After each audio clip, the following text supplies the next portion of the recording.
नमस्कार, मैं रिया और आप देख रहे हैं डॉक्टर साहिब। डॉक्टर साहिब के आज के इस वीडियो में हम बच्चों के पेट से जुड़े कुछ सवाल जवाब करने वाले हैं और इस विषय में हमारे साथ जवाब देने के लिए मौजूद है डॉक्टर अवनीश कुमार, जो कि बिहार के जाने माने पेट, लिवर और आंत से जुड़े रोगों के विशेषज्ञ हैं। तो सर, बहुत बहुत शुक्रिया। जी, धन्यवाद रिया जी। सर, पहले तो हम आपने कई बार हमें बताया है कि लोगों के लिवर से जो जुड़ी समस्या होती है वो क्यों होती है, लेकिन बात बच्चों की जब आती है तो बच्चों में भी देखा जाता है कि कई बार उनके लिवर बहुत कमज़ोर होते हैं। तो इसका कारण क्या हो सकता है? देखिए रिया जी, बच्चों में लिवर की बीमारी के कुछ खास सेट्स ऑफ रीजन होते हैं। अगर हम उनके जन्म के समय से देखें तो सबसे पहले जब बच्चे जन्म लेते हैं तो इनिशियल स्टेज में ही यूजुअली फर्स्ट वीक में उनको जॉन्डिस होता है। तो वो जॉन्डिस यूजुअली फिजियोलॉजिकल होता है, जो उनके बॉडी में जो मेटाबॉलिक चेंजेज होते हैं उसकी वजह से जॉन्डिस बढ़ता है। वो यूजुअली 1 से 2 वीक 3 वीक में अपने आप ही सेट्स हो जाता है, तो उसकी वजह से लिवर में कोई डैमेज नहीं होता है। लेकिन कई बार न्यूनेटल जॉन्डिस होते हैं, जो इस तरह के जॉन्डिस होते हैं जो किसी कारण से हो रहे हों। जैसे कि अगर लिवर कोई स्टोरेज डिसऑर्डर्स होते हैं कई मरीजों को, उनकी उसकी वजह से, या कोई इन्फेक्शन हो रहा हो उसकी वजह से। और एज बढ़ने के साथ साथ स्टोरेज डिसऑर्डर वाले जो बच्चे होते हैं उनका लिवर का साइज़ धीरे धीरे बढ़ते जाता है, और लिवर का साइज़ बढ़ने के साथ साथ उसका फंक्शन कमज़ोर होता जाता है। तो जैसे जैसे लिवर का साइज़ बढ़ता है, फंक्शन कमज़ोर होता है, लिवर की समस्या ज़्यादा बढ़ के सामने आने लगती है। वैसे बच्चों में पेट में पानी जमा होना, भूख नहीं लगना, लगातार उल्टियाँ होना, पेट में दर्द होना, इस तरह की समस्या आती है। ये तो हो गई जो जेनेटिक रीजन से, ये जेनेटिक होता है जिसमें आप कंट्रोल नहीं कर सकते दवाओं से उस चीज़ को। अब आता है कि कोई इन्फेक्टिव कॉज तो नहीं है। इन्फेक्टिव कॉज का मतलब होता है बच्चों में हेपेटाइटिस ए और बी बहुत कॉमन होता है। खासकर 5 साल के एज तक के बच्चों में हेपेटाइटिस ए का बहुत कॉमन सोर्स होता है इन्फेक्शन का। ये इन्फेक्शन जो होता है यूजुअली एक्यूट इन्फेक्शन होता है, और बच्चों में jaundice, fever, vomiting, pen abdomen, इस तरह की समस्या के साथ आता है। यूजुअली सेल्फ लिमिटिंग होता है। सेल्फ लिमिटिंग का मतलब अगर हम उसका इलाज ना भी करें तो वो ग्रेजुअली नॉर्मलाइज हो जाता है। लेकिन चूँकि जॉन्डिस अगर बहुत तेज़ी से बढ़ रहा हो, या फिर उसमें खून का पतलापन का लक्षण आ रहा हो, या बच्चे में कुछ बिहेवियरल चेंज दिख रहे हो, यानी बच्चा कुछ अजीब व्यवहार कर रहा हो, कुछ भी बोल रहा हो जिसका कोई मतलब नहीं बनता है, तो वैसे बच्चों में लिवर फेल होने का खतरा बढ़ जाता है। तो उन बच्चों को इलाज की प्रॉपर ज़रूरत होती है। इसके साथ साथ हेपेटाइटिस बी का जो इन्फेक्शन होता है वो यूजुअली माँ से बच्चों में ड्यूरिंग डिलीवरी आता है।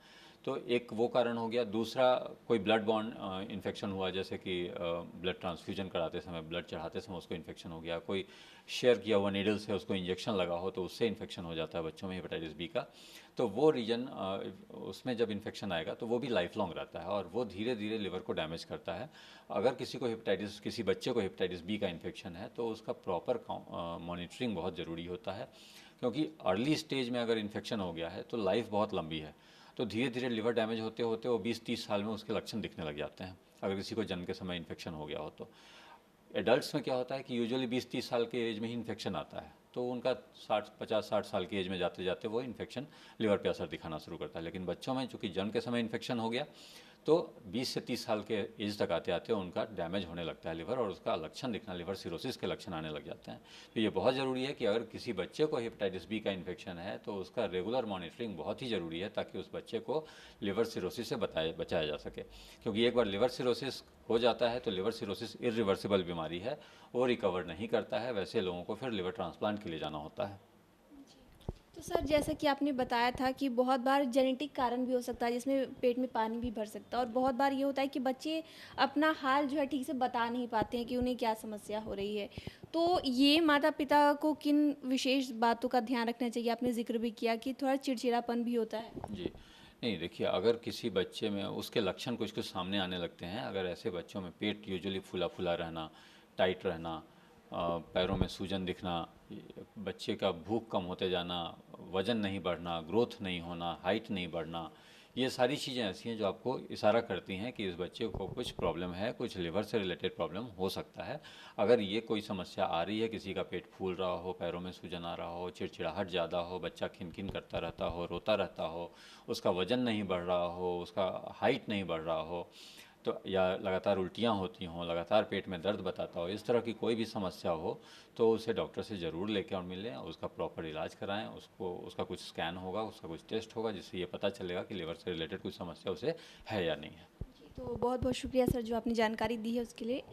बच्चों में खासकर उसके लिए बहुत बहुत शुक्रिया। जी, धन्यवाद। तो आप डॉक्टर अवनीश कुमार को सुन रहे थे, जिन्होंने पूरी जानकारी हमारे साथ साझा की है कि अगर बच्चों में लिवर की समस्या हो रही है तो हम कैसे समझ सकते हैं, खासकर माता-पिता जब घर पे हैं तो बच्चों की एक्टिविटी कैसे ध्यान में रखें और समझ जाएँ कि बच्चों का जो लिवर है वो खराब हो चुका है।